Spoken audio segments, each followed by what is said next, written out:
शाबान के महीने की फजीलत। सही बुखारी की रिवायत है कि हजरत आयशा रदियल्लाहु ताला अन्हा फरमाती हैं कि मैंने रसूलुल्लाह सल्लल्लाहु अलैहि वसल्लम को शाबान के महीने में जितनी कसरत से रोजे रखते हुए देखा, किसी और महीने में मैंने उन्हें इतने ज्यादा रोजे रखते हुए नहीं देखा। आखिर इसके पीछे वजह क्या थी? सुनन नसई की एक रिवायत है कि हजरत उसामा बिन ज़ैद रदियल्लाहु ताला अन्हुमा ने एक बार रसूलुल्लाह सल्लल्लाहु अलैहि वसल्लम से पूछा, या रसूलल्लाह, आप शाबान के महीने में इतने ज्यादा रोजे क्यों रखते हैं? तो रसूलुल्लाह सल्लल्लाहु अलैहि वसल्लम ने इरशाद फरमाया कि ये वो महीना है जिससे लोग उमूमन गाफिल रहते हैं। ये रजब और रमजान के दरमियान का महीना है और इस महीने में अल्लाह ताला के सामने, अल्लाह ताला के पास बंदों के आमाल पेश किए जाते हैं। तो मुझे ये बात पसंद है कि मेरे आमाल इस हाल में अल्लाह के सामने पेश किए जाएं कि मैं रोजे से रहूं। अल्लामा इब्न क़य्यिम रहमतुल्लाह अलैह फरमाते हैं कि पूरे साल के आमाल, बंदों के पूरे साल के आमाल इस महीने में अल्लाह के सामने पेश किए जाते हैं। और ये शाबान का महीना रमजान की तैयारी का महीना है। अगर हम ज्यादा से ज्यादा इस महीने में हम इबादत करते हैं, रोजे रखते हैं, तिलावत करते हैं, तो जाहिर सी बात है कि रमजान में हम और ज्यादा एक्टिव होकर इबादत कर सकेंगे और रमजान का हक अदा कर सकेंगे। इसीलिए बाज़ सलफ़ सालिहीन कहते थे कि ये शाबान का जो महीना है, शाबान शहरुल कुर्रा, यानी the month of Shaban is the month of the reciters. शाबान का महीना कुरान की तिलावत करने वालों का महीना है। मुकम्मल तौर पर कंप्लीटली कुरान के साथ मशगूल हो जाते हैं। और इसी तरह बाज़ सलफ़ सालिहीन का ये भी मामूल नकल किया जाता है कि वो इस महीने के आते ही ज़कात भी अदा कर देते थे, ताकि जो गुरबा हैं और नीडी लोग हैं वो भी रमजान में अच्छी तरह इबादत कर सकें। तो हमें इन अहादीस के जरिए इस महीने की जो फजीलत है वो हमें मालूम होती है। जिन्होंने अल्लाह का लिहाज रखा, नेक आमाल करते रहे, गुनाहों से बचते रहे, अल्लाह से डरते रहे, अल्लाह के हुकूक अदा किए, बंदों के हुकूक अदा किए, बेशक उन लोगों के लिए कामयाबी है। और जन्नत में दाखिल होने से बड़ी कामयाबी क्या हो सकती है? और इससे बड़ी कामयाबी क्या हो सकती है कि जब कयामत के दिन सारे लोग डरे हुए होंगे, सहमे हुए होंगे, घबराए हुए होंगे, तो उस वक्त आप अल्लाह के अर्श के साए के नीचे मुतमईन बैठे हों और सुकून से बैठे हों। इन्ना लिल मुत्तकीन मफाजा, बेशक मुत्तकियों के लिए कामयाबी है। उन्हें क्या मिलेगा? हदाइक़ व अअनाबा, बागात होंगे और अंगूर होंगे, यानी बहुत सारे बागात होंगे जिनमें खूबसूरत दरख्त होंगे, खाने पीने की अच्छी चीजें होंगी जिनमें अंगूर भी होंगे। कुरान के अव्वलीन मुखातब जो हैं, जो सबसे पहले कुरान ने जिनसे खिताब किया, वो मक्का के लोग थे और मक्का के लोगों के लिए अंगूर एक मारूफ फल था और ये ताइफ के शहर से मक्का आता था। और जब ये फल आता तो वो बहुत खुश हो जाते और बड़े मजे से उसे खाते और उसके जरिए मुख्तलिफ दीगर खाने पीने की चीजें बनाते। तो गए अल्लाह ताला उनसे फरमा रहे हैं कि ये जो अंगूर तुम यहाँ पे खाते हो मजे के साथ, कयामत में, आखिरत में, जन्नत में इससे कई गुना ज्यादा बेहतर अंगूर होंगे। हदाइक़ व अअनाबा, और जन्नतियों के लिए खूबसूरत बीवियां होंगी। अल्लाह ताला ने फरमाया वकवाइब अतराबा, और नौजवान हम उम्र औरतें होंगी। कवाइब उन औरतों को कहते हैं जो अपनी शक्ल शबाहत के एतबार से और अपनी बॉडी स्ट्रक्चर के एतबार से निहायत खूबसूरत हो और बिल्कुल परफेक्ट हो। और अतराबा वो औरतें हैं जो हम उम्र हो और एक एज की हो, एक उम्र की हो। वकवाइब अतराबा, और क्या जन्नत में शराब होगी? हाँ होगी, और वो ऐसी शराब होगी जिससे नशा भी नहीं आएगा। और जब इंसान उस शराब को पिएगा तो वो अपनी अक्ल भी नहीं खो बैठेगा। तो अल्लाह ताला ने फरमाया वकअसन दिहाका, और लबरेज छलकते हुए प्याले होंगे, भरे हुए प्याले होंगे। ला यस्मऊन फीहा लगवन वला किज़्ज़ाबा, वो लोग वहां ना कोई बेहुदा बातें सुनेंगे, ना कोई बेकार बात सुनेंगे, ना कोई झूठी बात सुनेंगे। यानी वहां उन्हें कोई बुरा भला कहने वाला नहीं होगा, वहां उन पर कोई लानत मलामत करने वाला नहीं होगा, वहां उनसे कोई बुरी बात कहने वाला नहीं होगा, वहां कोई झूठ बोलने वाला नहीं होगा। यानी जन्नत का माहौल बिल्कुल पाकीज़ा माहौल होगा। ला यस्मऊन फीहा लगवन वला किज़्ज़ाबा। अच्छा, तो ये चीजें उन्हें क्यों कौन देगा, इतने इनामात उन्हें कौन देगा? जज़ाअम मिन रब्बिका अताअन हिसाबा, ये तुम्हारे रब की तरफ से उन लोगों का बदला है जो उन्होंने अच्छे अमाल किए, तुम्हारे रब की तरफ से उनका बदला है, और भरपूर इनाम है, भरपूर इनाम है, यानी इतने इनामात होंगे कि उनके लिए काफी हो जाएं। अब यहां पर आप एक चीज पर गौर करें कि जब जहन्नमियों का जिक्र हुआ था और जहन्नम के अजाब का जिक्र हुआ, तो उसके बाद अल्लाह ताला ने फरमाया जज़ाअन विफाका, यानी मुवाफिक बदला मिलेगा। उन्होंने जैसा अमल किया होगा, जितने गुनाह किए होंगे, उसके बकदर, उसके मुताबिक उन्हें सजा और अजाब मिलेगा। लेकिन जब जन्नतियों का जिक्र हुआ और जन्नत की नेमतों का जिक्र हुआ, उसके इनामात का जिक्र हुआ, तो अल्लाह ताला ने ये नहीं फरमाया कि जज़ाअन विफाका, के मुवाफिक बदला मिलेगा, कि जितने अच्छे अमल किए उसी के मुताबिक मिल जाए, ऐसा नहीं, बल्कि अताअन हिसाबा, भरपूर इनामात मिलेंगे। यानी अल्लाह ताला अपने फजलो करम से उन्होंने जितने अमल किए होंगे, अच्छे अमल किए होंगे, उससे कई गुना बढ़ा चढ़ा कर अल्लाह देंगे, महज अपने फजलो करम से बढ़ा चढ़ा कर अल्लाह उन्हें देगा। और बाज मुफस्सिरीन ने अताअन हिसाबा के ताल्लुक से ये फरमाया कि अताअन हिसाबा का मतलब ये है कि उन्हें इनामात मिलेंगे हिसाब के साथ, यानी ऐसा नहीं होगा कि हर शख्स को अंधाधुंध मिले, बेकायदा मिले, बल्कि हिसाब के साथ मिलेगा, मरातिब का लिहाज रखा जाएगा। जो ज्यादा नेक होगा और उसे ज्यादा मिलेगा, जो उससे कम नेक होगा उसे उस पहले शख्स के मुकाबले में थोड़ा कम मिलेगा। जज़ाअम मिन रब्बिका अताअन हिसाबा, तुम्हारे रब की जानिब से ये इनामात हैं, ये बदला है। तो वो रब कौन है? रब्बिस समावाति वल अर्दि वमा बैनहुमा, कि वो आसमानों और जमीन और इसके दरमियान जो कुछ भी है उन सब का रब है। अर्रहमान, वो बहुत बड़ी रहमत वाला है।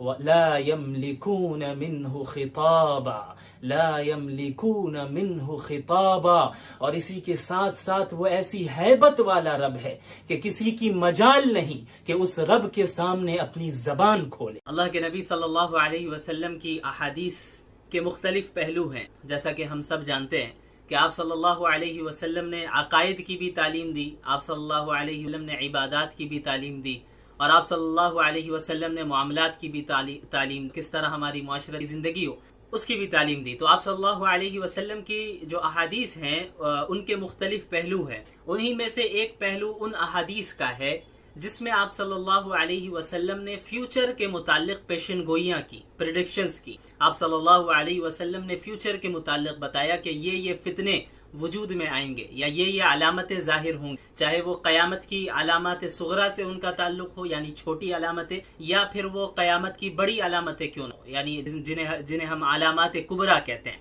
तो अहादीस का वो पहलू जिसमें आप सल्लल्लाहु अलैहि वसल्लम ने क़यामत की निशानियों के मुतालिक बात की, अलामात कुबरा के मुतालिक बात की, अलामात सुगरा के मुतालिक बात की, और मुख्तलिफ फितनों के मुतालिक बात की। फितना किसे कहते हैं? फितना अरबी जुबान में आजमाइश को बोलते हैं, ट्रायल्स को ट्रायल को फितना बोलते हैं। उसका प्लूरल फॉर्म जो है उसकी जमा है फितन। इसीलिए आपने सुना होगा कि किताबुल फितन, यानी फितनों का बाब, फितनों की किताब, यानी मुहद्दिसीन ने अपनी हदीस की किताबों में एक बाब ये भी कायम किया, एक चैप्टर ये कायम किया, जिसका नाम उन्होंने रखा कि किताबुल फितन या बाबुल फितन या किताबुल फितनी वल मलाहिम। मलहमा कहते हैं बड़ी जंग को, ग्रेट वॉर को मलहमा, और उसका प्लूरल फॉर्म है, उसकी जमा है मलाहिम। तो किताबुल फितनी वल मलाहिम या किताबुल फितन कहा जाए या अहादीसुल फितन कहा जाए, तो इससे मुराद वो अहादीस हैं जिनमें आप सल्लल्लाहु अलैहि वसल्लम ने मुस्तकबिल के ताल्लुक से, फ्यूचर के ताल्लुक से पेशन गोइयां की और प्रेडिक्शंस की कि ये फितने, ये आजमाइशें वजूद में आएंगी और ये अलामतें जाहिर होंगी। तो बहरहाल इसे हम कहते हैं अहादीसुल फितन। इसकी बहुत अहमियत है, खुसूसन आज के दौर में जो हम 15वीं सदी में रह रहे हैं, और हम जानते हैं कि हमारे इर्द गिर्द बहुत से फितने वजूद में आ चुके हैं, और जो दज्जाली फितना है और दज्जाली फितने हैं उनका भी वजूद हो चुका है, और इस तरह वजूद हो गया है कि वो फितने, दज्जाली फितने पूरी दुनिया में फैल गए, और अब बस इंतजार है दज्जाल की शख्सियत के खुरूज का, कि अब बस उसी का निकलना बाकी है। बाकी आप सल्लल्लाहु अलैहि वसल्लम ने क़यामत के मुतालिक जो छोटी निशानियां बयान की हैं, जिन्हें हम अलामात सुगरा कहते हैं, जो छोटी निशानियों में उनका शुमार होता है, उन्हें हम अलामात सुगरा कहते हैं। तो ये अलामात सुगरा जो हैं तकरीबन 99% पूरी हो चुकी हैं आज के दौर में, यानी हम 15वीं सदी में हैं। हम अगर पीछे अपने देखें, पूरी तारीख को देखें और आप सल्लल्लाहु अलैहि वसल्लम की अहादीस को पेश नजर रखें, तो हमें मालूम होता है कि जो अलामात सुगरा हैं, छोटी निशानियां हैं, वो तकरीबन 99% पूरी हो चुकी हैं, और 1% मैं बड़े एहतियात के साथ कह रहा हूं कि बाकी हैं, और उसके बाद फिर अलामात कुबरा का यानी आगाज होगा। और अलामात कुबरा के मुतालिक आप लोग जानते ही हैं, जो 10 बड़ी निशानियां हैं क़यामत के मुतालिक, 10 बड़ी निशानियां हैं जिनके मुतालिक आप सल्लल्लाहु अलैहि वसल्लम ने फरमाया कि उनमें से एक निशानी भी आ गई तो उसके बाद फिर जल्दी जल्दी पैदर पे दूसरी निशानियां भी आने लगेंगी। तो इन हदीस के इस पहलू के मुतालिक हमें एक चीज और जान लेना चाहिए कि ये जो अहादीस हैं, जब आप सल्लल्लाहु अलैहि वसल्लम ने मुस्तकबिल के मुतालिक पेशेंगोई फरमाई या किसी अलामत के मुतालिक बात की, तो जाहिर सी बात है कि आप सल्लल्लाहु अलैहि वसल्लम जब उस हदीस को बयान फरमा रहे थे तो उस वक्त तो वो फितना या वो अलामत तो जाहिर नहीं हुई थी। जाहिर सी बात है वो फ्यूचर के मुतालिक प्रेडिक्शन है, वो फ्यूचर के मुतालिक पेशेंगोई थी। तो बाद में फिर उसका वजूद आया, यानी उसका वजूद बाद में हुआ। तो मसलन अगर अल्लाह के नबी सल्लल्लाहु अलैहि वसल्लम ने किसी एक निशानी की तरफ इशारा किया और किसी एक फितने की तरफ इशारा किया, और उस इशारा करने के बाद तकरीबन चौथी या 5वीं सदी में उस निशानी का वजूद हुआ या उस फितने का वजूद हुआ, तो जाहिर सी बात है कि जो उसके वजूद से पहले जो जमाना गुजरा है और जो उलमा गुजरे, उन्होंने अपने ज़माने के एतबार से और उनके पास जो कुरान और हदीस का इल्म था और जो बसीरत अल्लाह ताला ने उन्हें अता की थी, उसके मुताबिक उन्होंने तशरीह की। उस हदीस की तशरीह मतलब एक्सप्लेनेशन, उस हदीस की एक्सप्लेनेशन, उसकी तशरीह उन्होंने अपने इल्म के मुताबिक की। हालांकि वो फितना या वो निशानी उस वक्त तक जाहिर नहीं हुई थी, वो निशानी उनके ज़माने में वजूद में नहीं आई थी, तो उन्होंने अपने एतबार से उसकी तशरीह कर ली। लेकिन बाद में जब उसका वजूद हो गया, तब 100% हमें मालूम चल गया कि आप सल्लल्लाहु अलैहि वसल्लम ने जो ये बात इरशाद फरमाई थी, उससे मुराद यही फितना है, उससे मुराद यही निशानी है जो कि जाहिरी तौर पे हमारे सामने नजर आ रही है। तो मसलन एक आप सल्लल्लाहु अलैहि वसल्लम ने कोई निशानी बयान की और उसका वजूद कब हो रहा है, उस फितने का वजूद या उस निशानी का वजूद कब हो रहा है, ज़ुहूर कब हो रहा है, 5वीं सदी में। तो अभी 500 साल तक जिन उलमा ने एक्सप्लेनेशन और तशरीह की, उन्होंने अपने एतबार से की। तो मुमकिन है, ये जरूरी नहीं है कि 100% जो उन उलमा ने तशरीह की हो वही 100% उसी मुताबिक वो फितना वजूद में आया हो, बल्कि वो तब्दील हो सकता है, क्योंकि उलमा ने अपने इल्म के एतबार से उस हदीस को एक्सप्लेन किया। लेकिन जब उस फितने का वजूद हुआ, जब उस निशानी का ज़ुहूर हुआ, तभी उसी वक्त हम समझ सकते हैं कि अच्छा एग्जैक्ट ये मतलब था, एग्जैक्ट मतलब क्या था, वो उसी वक्त पता चल सकता है। इसी तरह हम आज 15वीं सदी में हैं, तो वो निशानियां जो 1400 साल में अब तक जाहिर हो चुकी हैं और वो फितने जो वजूद में आ चुके हैं, तो उनके मुतालिक तो कोई दो राय नहीं है कि आप सल्लल्लाहु अलैहि वसल्लम ने पहले ही पेशन गोई फरमा दी थी और वो चीज़ें बिल्कुल जाहिर हो चुकी हैं। हम देख रहे हैं माजी में भी जाहिर हो चुकी है वो चीज़ें, और आज भी हम देख रहे हैं कि वो फितने वजूद में आ चुके हैं। लेकिन बहुत सी निशानियां ऐसी हैं जो हमारे ज़माने में भी, आज 2021 में भी अभी उनका वजूद नहीं हुआ है, वो वजूद में वो निशानियां नहीं आई हैं। जैसे एग्जाम्पल के तौर पर आप क़यामत की बड़ी निशानियां ले लें, तो क़यामत की जो बड़ी निशानियां हैं वो जाहिर सी बात है हमारे ज़माने में अभी जाहिर नहीं हुई है, वो इन फ्यूचर होगी, वो निशानियां जाहिर होंगी। तो उन अहादीस को उलमाए किराम अपने ज़माने के एतबार से उसको एक्सप्लेन करते हैं, लिहाजा इसमें उलमा के दरमियान उसकी एक्सप्लेनेशन में कुछ थोड़ा बहुत इख्तिलाफ हो जाता है। मसलन आपने सुना होगा बहुत से लोगों को कि याजूज माजूज के मुतालिक जब बात होती है तो बाज लोग कहते हैं कि नहीं, ये जो यूरोपियन कंट्रीज के लोग हैं, या बाज कहते हैं ये जो चाइना के रहने वाले यही लोग याजूज माजूज हैं, और बाज कहते हैं कि नहीं, ये सही माने में ऐसे अफराद हैं जो अभी बंद है और वो कहाँ हैं हमें नहीं मालूम। तो ऐसी चीज़ों के मुतालिक हमारा क्या रवैया होना चाहिए? हमारा रवैया ये होना चाहिए कि किसी भी एक आलिम की एक्सप्लेनेशन को, उसकी तशरीह को लेकर दीगर तमाम उलमा की राय की तरदीद नहीं करनी चाहिए, क्योंकि इसका ताल्लुक फ्यूचर से है। हाँ, हाँ, इस चीज की, इस बात की पॉसिबिलिटी है कि फुला आलिम दीन जो बात इरशाद फरमा रहे हैं ऐसा सच हो सकता है, और फुला जो कह रहे हैं वो भी सच हो सकता है, लेकिन दोनों में से ज्यादा सही राय कौन सी है, यानी सही राय बिल्कुल कौन सी है, ये तो उसी वक्त हमें मालूम चलेगा जब उस फितने का वजूद हो जाएगा, जब वो निशानी जाहिर हो जाएगी। तो उससे पहले किसी एक राय पर हतमी फैसला कर देना कि नहीं, फुला आलिम दीन ने याजूज माजूज के मुतालिक जो राय दी है बस वही सही है, उसके मुतालिक कोई राय सही नहीं है, ये ज्यादती होगी, ऐसा करना मुनासिब नहीं है, क्योंकि इसका ताल्लुक फ्यूचर से, और फ्यूचर अल्लाह के सिवा कोई नहीं जानता, और वही का सिलसिला मुनक़ते हो चुका है। अल्लाह ताला फ्यूचर के मुतालिक अगर कोई बात बंदों को बताते तो अल्लाह के नबी सल्लल्लाहु अलैहि वसल्लम के जरिए बताते, लेकिन अब नबूवत का सिलसिला बंद हो चुका है, तो अब फ्यूचर के मुतालिक कोई दावा नहीं कर सकता, उसका इल्म सिर्फ अल्लाह के पास है। तो अब कौन सी एक्सप्लेनेशन, कौन सी तशरीह सही है उन फितनों के मुतालिक जो फितने अभी वजूद में नहीं आए हैं, जिनका ताल्लुक मुस्तकबिल से है, तो वो तो उसी वक्त हमें पता चलेगा। लेकिन हम तमाम उलमा के आरा को, उनकी ओपिनियंस को हम पॉसिबिलिटी के तौर पे जरूर ले सकते हैं कि फुला आलिम दीन की इस फितने के मुतालिक, इस निशानी के मुतालिक ये राय है, इस बात का इम्कान है कि ये बात सही हो। इसी तरह फुला आलिम दीन की ये बात है, ये राय है, इस बात का इम्कान है कि इनकी राय सही हो। हाँ, हम ये कह सकते हैं कि इनमें से ज्यादा बेटर ओपिनियन कौन सा है, इनमें से ज्यादा बेहतर राय कौन सी है, हम ये तो कह सकते हैं। लेकिन किसी एक आलिम दीन की राय को लेकर हम इस तरह का फैसला करें कि बाकी तमाम उलमा की राय को यानी तरदीद कर दें उसकी और उसे रद्द कर दें, ये दुरुस्त नहीं है, क्योंकि इन निशानियों का ताल्लुक मुस्तकबिल से है, जो हमारे जमाने में इन निशानियों का अब तक वजूद नहीं हुआ है। और मैंने बताया कि जो निशानियां वजूद में ऑलरेडी आ चुकी हैं, तो फिर जाहिर सी बात है उसमें कोई दो राय नहीं है। तो ये रवैया हमारा होना चाहिए अहादीसुल फितनी वल मलाहिम के ताल्लुक से खुसूसन।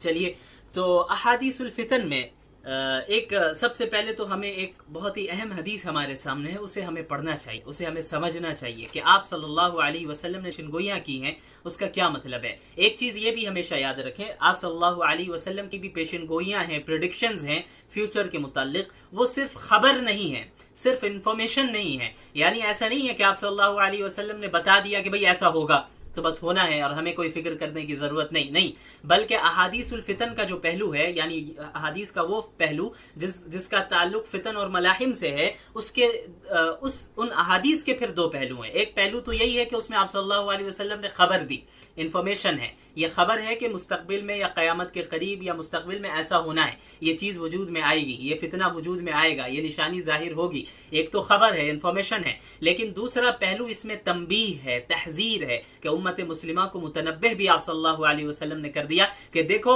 ये निशानी जाहिर तो जरूर होगी, लेकिन हर मुसलमान को चाहिए कि उससे बचा रहे, उस फितने से अपने आप को महफूज रखे, उस आजमाइश से अपने आप को महफूज रखे, उस निशानी से अपने आप को बचा के रखे, वो खुद जो है शकावत में मुब्तला ना हो जाए, वो खुद गुमराही में मुब्तला ना हो जाए, या इन गुमराहियों को वजूद में लाने में वो शरीक ना हो जाए, इन फितनों को वजूद में लाने में वो शरीक ना हो। लिहाजा जब भी हम उन अहादीस का मुताला करें, उन अहादीस को पढ़ें जिनका ताल्लुक फ्यूचर के में यानी पेशनगोइयों से है, प्रेडिक्शन से है, फ्यूचर के फितनों से है, आजमाइशों से है और निशानियों से है, तो फिर हमें इसमें दोनों चीजों की रियायत करनी चाहिए। पहली चीज तो यही है कि हाँ, आप सल्लल्लाहु अलैहि वसल्लम ने ये पेशनगोई फरमाई है तो ये 100% सही होकर रहेगी, क्योंकि आप सल्लल्लाहु अलैहि वसल्लम का कौल है और ये आप सल्लल्लाहु अलैहि वसल्लम ने एक इंफॉर्मेशन, एक खबर हमें दे दी है।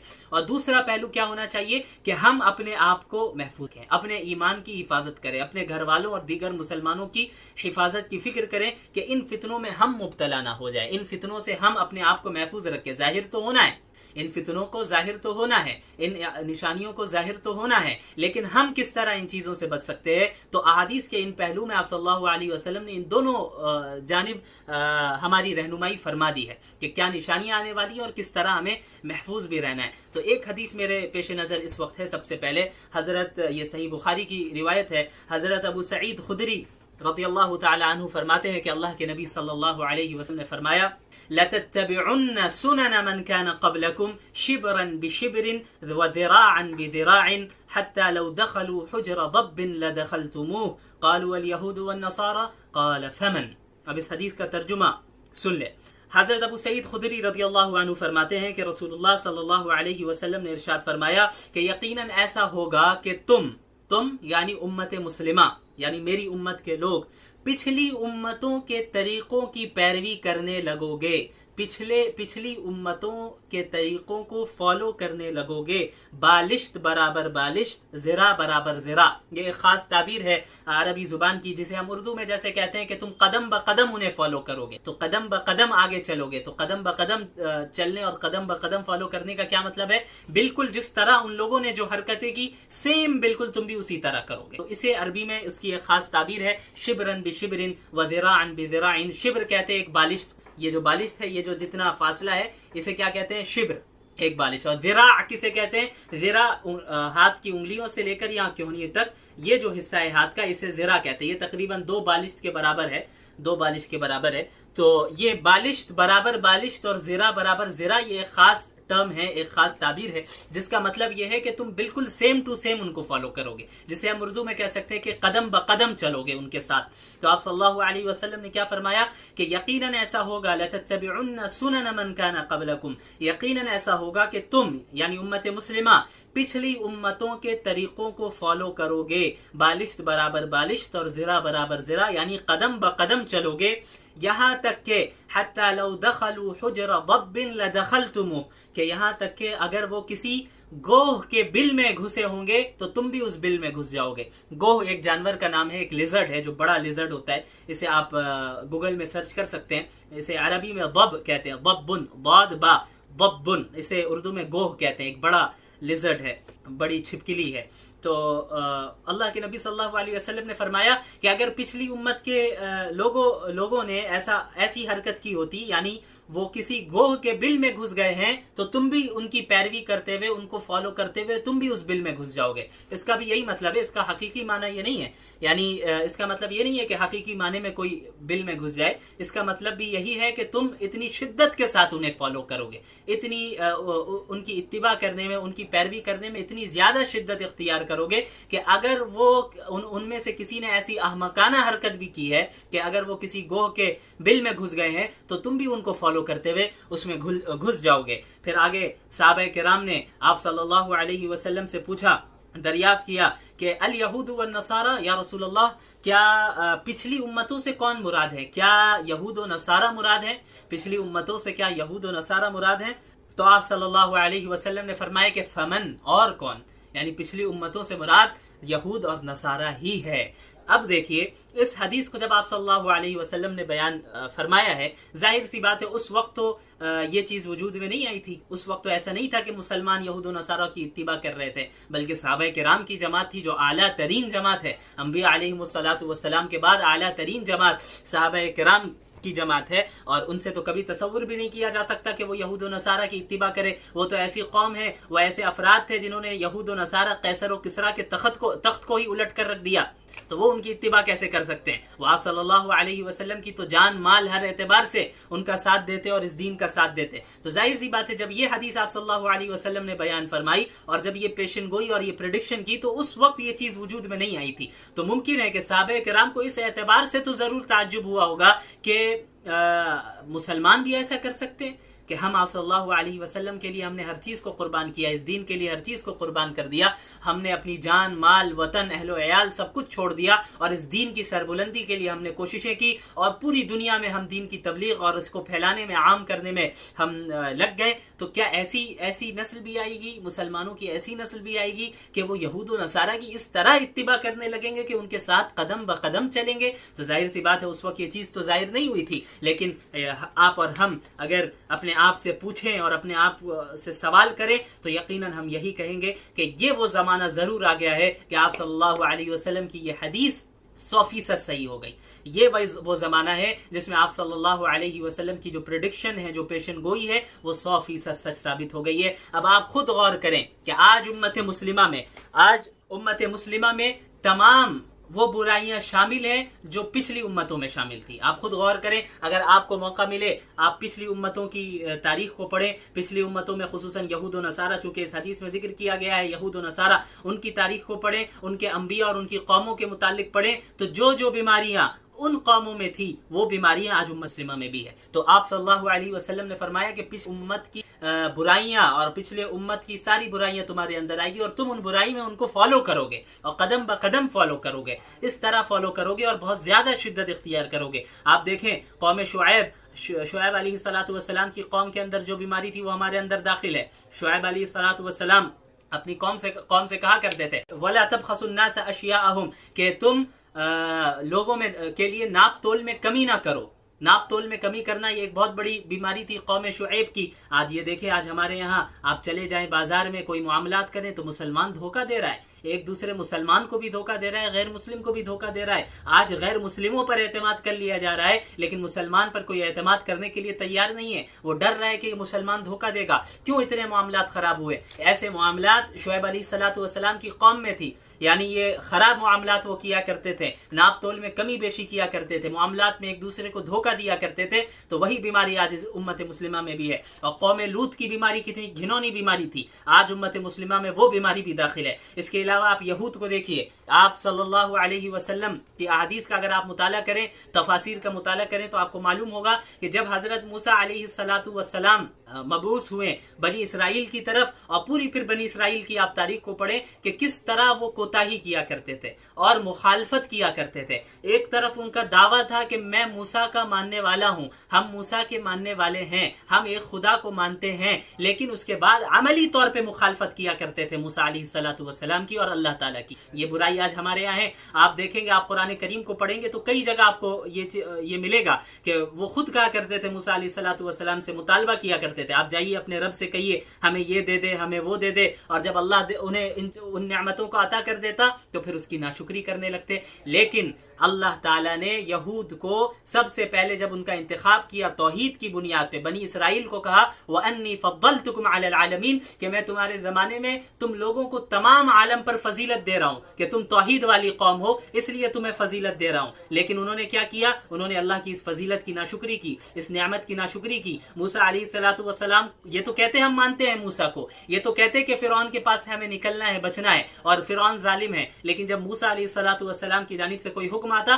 तो अमली तौर पे उसकी मुखालफत करते। आज ये बीमारी यहूदियों की हमारे यहाँ भी दाखिल हो गई, उम्मत मुस्लिमा के भी अंदर। हम ये तो कहते हैं हम आशिक रसूल है, हम ये तो कहते हैं कि हम आशिक अहले बैत हैं, हम ये तो कहते हैं कि हम मुसलमान हैं, हम ये तो कहते हैं कि कुरान और हदीस पर हमारा ईमान है, लेकिन अमली तौर पे हम उसकी मुखालफत करते हैं। इस्लाम कहता है नमाज पढ़ो, हम अमली तौर पे नहीं पढ़ते। इस्लाम कहता है हिजाब पहनो, हम अमली तौर पे नहीं पहनते। इस्लाम कहता है दाढ़ी रखो, हम अमली तौर पे नहीं रखते। इस्लाम कहता है कि तुम अपने मामलात को सुधारो, हम अमली तौर पे नहीं करते। इस्लाम कहता है अपने खानदानी और मुआशरती जिंदगी को सुधारो, हम ऐसा अमली तौर पे नहीं करते। इस्लाम कहता है झूठ ना बोलो, हम अमली तौर पे झूठ ही बोलते हैं। इस्लाम कहता है कि एक दूसरे को धोखा ना दो, लेकिन इस्लाम की इस तालीम को हम कबूल नहीं करते। अगर से हम ये कहते हैं कि हम मुसलमान हैं तो अमली तौर पे हम भी उसी तरह मुखालफत कर रहे हैं जिस तरह यहूद किया करते थे। और रसूलुल्लाह सल्लल्लाहु अलैहि वसल्लम ने फरमाया लतत्तबिउन्न सुनन मन कान क़ब्लकुम शिब्रन बिशिब्रिन, कि तुम अपनी पिछली उम्मतों के तरीकों को 100% कदम ब कदम उनकी पैरवी करोगे, उन्हें फॉलो करोगे। लिहाजा हमें गौर करने की जरूरत है कि जब यहूदियों ने अपने आप को ये कहा, बनी इसराइल ने ये कहा कि हम अंबिया के मानने वाले हैं, अल्लाह के मानने वाले हैं, मूसा के मानने वाले हैं, तौहीद को उन्होंने कबूल किया, तो अल्लाह ने उस तौहीद की बुनियाद पे बनी इसराइल को तमाम आलम पर फजीलत दी। और मोहम्मद अरबी सल्लल्लाहु अलैहि वसल्लम की उम्मत मुस्लिमा को भी आप सल्लल्लाहु अलैहि वसल्लम ने तौहीद की बुनियाद पे फजीलत दी। और क्या फरमाया? कुंतुम खैरा उम्मतिन उखरिजत लिन्नास, कि तुम वो कौम हो, तो उम्मत हो जो तो तमाम उम्मतों में सबसे बेहतर है, सबसे बेहतरीन उम्मत हो, जो लोगों के लिए तुम निकाले गए हो। लेकिन जब बनी इसराइल ने अल्लाह की इस नेमत की नाशुक्री की, इस फजीलत की नाशुक्री की और अंबिया की अमली तौर पे मुखालफत की, अल्लाह की अमली तौर पे मुखालफत की, तो अल्लाह ताला ने यह ऐलान कर दिया कि दुरिबत अलैहिमुद्दिल्लतु वल मस्कना, कि अब बनी इसराइल पर क़यामत तक के लिए हमने जिल्लत और मस्कनत को उनके ऊपर थोप दिया है, उनकी नाशुक्री की बुनियाद पे, उनकी नाकदरी की बुनियाद पे। अल्लाह ने उन्हें फजीलत दी लेकिन उन्होंने अमली तौर पे अपने दीन पर अमल नहीं किया। यही फजीलत उम्मत मुस्लिमा को मिली, लेकिन उम्मत मुस्लिमा अमली तौर पर इस फजीलत की नाकदरी और नाशुक्री कर रही है। लिहाजा होना वही है जो बनी इसराइल के साथ हुआ। ये अल्लाह की सुन्नत है, ये अल्लाह की सुन्नत है कि जब भी जो शख्स भी ईमान और अमल साले के साथ इस दीन पर गामजन रहेगा, अमल करता रहेगा, अल्लाह ताला उसको बुलंद रखेगा। इसीलिए अल्लाह ताला ने कुरान करीम में फरमाया कि व अंतुमुल अअलौना इन कुंतुम मुमिनीन, कि अगर तुम सच्चे पक्के मुमिन हो तभी तुम सरबुलंद रहोगे, हर जगह सरबुलंद रहोगे, तुम्हारी तरक्की होगी, तुम गालिब रहोगे। लेकिन जब ईमान और अमल साले नहीं है तो तुमने, और ऊपर से दावा भी है कि हम मुसलमान हैं और आशिक रसूल हैं, लेकिन तुम अमली तौर पे मुखालफत कर रहे हो, तो जाहिर सी बात है अल्लाह ताला इस मकाम से तुम्हें हटा देगा और किसी दूसरी कौम को लेकर आ जाएगा। और एक बहुत बड़ी बीमारी हमारे अंदर क्या है, ये भी याद रखिए, ये जो पिछली उम्मतों की बीमारियां हमारे अंदर दाखिल हुई है, यहूदियों की एक खास बीमारी क्या थी मैं आपको बताता हूं। अब आप उस मंजर को अपने सामने रखें कि जब मूसा अलैहिस्सलातु वस्सलाम बनी इसराइल को लेकर समंदर से पार करवा रहे थे उन्हें, अब जब सामने आ गए, पीछे से फिरौन का लश्कर आ रहा है, फिरौन आ रहा है, उनका पीछा कर रहा है, मूसा अलैहिस्सलातु वस्सलाम और बनी इसराइल आगे भाग रहे हैं, अब उनके सामने समंदर है और पीछे फिरौन और फिरौन का लश्कर है। अब बनी इसराइल मूसा अलैहिस्सलातु वस्सलाम से क्या कह रहे हैं कि तुमने कहाँ फंसा दिया हमको, अब आप निकालिए, अब कैसे जाएंगे, हम कहाँ जाएंगे। लेकिन हज़रत मूसा अलैहिस्सलातु वस्सलाम जाहिर सी बात है नबी थे, उनका ईमान तो बिल्कुल मजबूत था, इसलिए उन्होंने फरमाया कि इन्ना रब्बी सयहदीन, के मेरा रब जरूर मुझे रास्ता दिखाएगा। तो अल्लाह ताला ने हुक्म दिया कि लाठी मारो समंदर पर, तो हज़रत मूसा ने ऐसे ही किया अलैहिस्सलातु वस्सलाम कि समंदर पर उन्होंने लाठी मारी और समंदर के दो हिस्से हो गए, बीच से रास्ता खुल गया और मूसा अलैहिस्सलातु वस्सलाम बनी इसराइल को लेकर वहां से रवाना होने लगे। अब ये कितना बड़ा मोजिजा है, इसे अपने पेश नजर रखिए। अभी जो मैं बात कहने जा रहा हूं, ये कितना बड़ा मोजिजा बनी इसराइल ने अपनी आंखों से देखा कि मूसा अलैहिस्सलातु वस्सलाम ने लाठी मारी और समंदर के दो हिस्से हो गए, बीच से रास्ता निकल गया, वहां से वो लोग पार भी हो गए। और ये जो है क्या नाम है, फिरौन और उसका लश्कर, ये जब पीछे से आ रहा है तो ये गर्क भी हो गया, ये डूब भी गया। फिर बनी इसराइल ने देख लिया, मूसा अलैहिस्सलातु वस्सलाम के जरिए अल्लाह ताला ने उन्हें नजात दी और फिरौन को डुबा दिया और फिरौन के लश्कर को डुबा दिया। अल्लाह ने तौहीद की बुनियाद पे मौजज़ाना अंदाज में उन्हें पार करवाया। तब अब तो उन्हें चाहिए था बिल्कुल 100% सरेंडर हो जाते अल्लाह के सामने, लेकिन क्या होता है कि वहां से पार करने के बाद, समंदर को पार करने के बाद एक कौम के पास से गुजरते हैं, वो कौम जो है बुतपरस्त कौम थी, और वो लोग देखते हैं बनी इसराइल कि वो कौम अपने बुत और आइडल की इबादत कर रही है और उसकी इबादत कर रही है वो कौम। तो अब बनी इसराइल जो लोग हैं वो आए हज़रत मूसा अलैहिस्सलातु वस्सलाम के पास, और आने के बाद क्या कहते हैं कि इजअल लना इलाहन कमा लहुम आलिहा, कि ए मूसा जिस तरह इस कौम के पास जो इनके बुत है और इनका जो खुदा है, एक ढांचा है, वैसे ही ढांचा हमें भी बना के दे दीजिए, हमें भी एक बुत बना के दे दीजिए कि हम भी इबादत करें। अब आप देखें ये बीमारी यहूदियों के अंदर क्या थी कि दूसरी कौम से मरूब हो जाना, दूसरी कौम के कल्चर को अपना लेना। हालांकि वो तौहीद वाले थे, उन्होंने अभी इतना बड़ा मोजज़ा देखा, अल्लाह ताला ने किस तरह उन्हें पार करवाया, तो अब तो चाहिए था कि तौहीद पे और ज्यादा वो स्ट्रांग हो जाते, लेकिन उनकी क्या बीमारी थी, फौरन दूसरे कल्चर से, दूसरी कौम से मुतासिर हो गए और उनके कल्चर को उन्होंने अपनाने की कोशिश कर ली। ये बीमारी थी। हज़रत मूसा अलैहिस्सलातु वस्सलाम ने फरमाया कि इन्नकुम कौमुन तजहलून, तुम बिल्कुल जाहिल कौम हो, तुम्हें कुछ नहीं मालूम, ना वाकिफ कौम हो, तुम्हें तो हमने तौहीद की बुनियाद पे अल्लाह ने तुम्हें नजात दी और फिर तुम शिर्क की तरफ जा रहे हो, फिर कह रहे हो कि हमें एक ढांचा बनाकर दे दीजिए, एक खुदा बनाकर दे दीजिए जिसकी हम इबादत करें। तो ये बीमारी यहूदियों के अंदर और बनी इसराइल के अंदर खुसूसन थी कि वो दूसरी कौम से मुतासिर होकर उनके कल्चर को इख्तियार करने लगते थे। अब आप उम्मत मुस्लिमा पर गौर कीजिए, क्या ऐसा नहीं है कि यहूदियों और बनी इसराइल की ये जो बीमारी थी पिछली उम्मत की कि वो दूसरी कौम और दूसरे कल्चर से मुतासिर होकर उसे अपना लेते थे, यही बीमारी आज हमारे अंदर नहीं आ गई है? इस पे गौर कीजिए कि हम फौरन दूसरी कौम को देखकर मुतासिर हो जाते हैं। वेस्टर्न कंट्रीज को हमने अपना मुक्तदा समझ लिया है, हम अपना इमाम समझ लिया है कि ये जो वेस्टर्न कंट्रीज हैं ये हमारे लिए हमें लीड करेंगे, ये दुनिया को लीड करने वाले हैं, और हम गैरों के कल्चर को इख्तियार करने लग रहे हैं क्योंकि हम एहसास कमतरी के शिकार हैं। हम नहीं जानते हमारी तारीख क्या है, हमारी हिस्ट्री क्या है, हमारा क्या मुकाम है। तौहीद की बुनियाद पे अल्लाह ने हमें पूरी दुनिया, पूरे आलम में हमें फजीलत दी, हमें ये मालूम ही नहीं है। इसलिए फौरन किसी कौम को देखा, गैरों के रस्म रवाज को इख्तियार कर लेते हैं। मुसलमान हैं, अच्छे खासे हैं, लेकिन बर्थडे पार्टी में जरूर जाएंगे, लोगों को विश जरूर करेंगे, एनिवर्सरी जरूर मनाएंगे, शादियों को गैर शरई तौर पे करेंगे और गैरों के कल्चर और तरीकों को इख्तियार करेंगे, और प्लस ये कहते हैं कि क्या हरज है, क्या हरज की बात है। आपको समझ में आ गया? रसूलुल्लाह सल्लल्लाहु अलैहि वसल्लम ने यही पेशन गोई फरमाई, लतत्तबिउन्न सुनन मन कान क़ब्लकुम, कि तुम ज़रूर बिज़रूर पिछली उम्मतों के तरीकों 100% पैरवी करोगे, उसके कदम ब कदम चलोगे। तो ये सिर्फ एक खबर नहीं है, ये सिर्फ इंफॉर्मेशन नहीं है, बल्कि तंबीह भी की जा रही है कि ऐसा करने से बचना, ऐसा मत करना, बल्कि तुम अपने दीन पर और किताब और सुन्नत पर कायम रहना। इसीलिए आप सल्लल्लाहु अलैहि वसल्लम ने फरमाया था, तरक्तु फीकुम अमरैन लन तज़िल्लू मा तमस्सक्तुम बिहिमा, किताब अल्लाह व सुन्नती, कि मैं तुम्हारे दरमियान दो चीजों को छोड़कर जा रहा हूं, जब तक उन्हें थामे रखोगे कभी गुमराह नहीं होगे, एक अल्लाह की किताब और दूसरी मेरी सुन्नत। लिहाजा आप सल्लल्लाहु अलैहि वसल्लम की सुन्नत और अल्लाह की किताब को थामे रखना है, और दूसरे कल्चर से और दूसरी कौम की रस्म और रवाज से हमें मुतासिर नहीं होना है। हमने तरक्की का मेयार ये समझ लिया है कि जिस कंट्री में ऊंची ऊंची बिल्डिंग्स हों, जहां ऊंची ऊंची इमारतें हों और जहां पे लोग ज्यादा पैसे कमाते हों, वही तरक्की याफ्ता है। तो ये जो तरक्की का जो मेयार हमारे जहन में है, यही गलत है। हमने तरक्की का मतलब ही नहीं समझा है। लिहाजा आप याद रखिए कि मुकम्मल तरक्की उसी वक्त है कि जब हम और आप 100% इस दीन पर अमल करेंगे और पिछली उम्मतों की उनकी सुन्नतों और पिछली उम्मतों के तरीकों से अपने आप को बचाए रखेंगे और रसूलुल्लाह की सुन्नत और सहाबा किराम की सुन्नत को थामे रखेंगे। तो ये वो हदीस है जो एक पेशन गोई है, जो आज हम देख रहे हैं कि 100% सही साबित हो गई। और इसके अलावा कई सारी पेशन गोइयाँ हैं। इंशाअल्लाह हमारा इरादा ये है कि हफ्ते में एक दिन कम से कम इस तरह लाइव सेशन के जरिए फितनों के जो अहादीस हैं, वो अहादीस जो फितनों से रिलेटेड है और क़यामत की निशानियों से रिलेटेड है, उनको आपके सामने बयान किया जाए। ये अभी फिलहाल मेरा सिर्फ इरादा है। बाकी आप लोगों की क्या राय है इस सिलसिले में कमेंट करके जरूर बताएं। अगर आप लोग इसमें इंटरेस्टेड हैं, और हम एक दिन इसको और टाइम भी तय कर देंगे कि रोजाना हम इस तरह कर सकते हैं। आज तो हमने एक हदीस की तशरीह की, एक हदीस को एक्सप्लेन किया जिसका ताल्लुक मुस्तकबिल की पेशनगोई से था। उसके अलावा जो आम निशानियां है और आम फितनों का जो ज़ुहूर होगा, और उसके बाद क़यामत की जो आम निशानियां है उसका भी बयान किया जाएगा। और उसके बाद जो क़यामत की बड़ी निशानियां हैं, अलामात कुबरा है, जिनमें सर फेरिस्त इमाम मेहदी अलैहिस्सलातु वस्सलाम का ज़ुहूर है, उसके बाद दज्जाल का खुरूज है और ईसा अलैहिस्सलातु वस्सलाम का नुज़ूल है। इस पे हम तफसील से बात कर सकते हैं। और उसके बाद फिर जो बाकी 7 बड़ी निशानियां हैं उनके मुताल्लिक भी हम तफसील से बात कर सकते हैं। आप लोगों की इसमें क्या राय है ये जरूर बताएं। तो इस हदीस को जरूर अपने पेश नजर रखें और ये आप सल्लल्लाहु अलैहि वसल्लम की इस हदीस को दूसरों तक पहुंचाएं।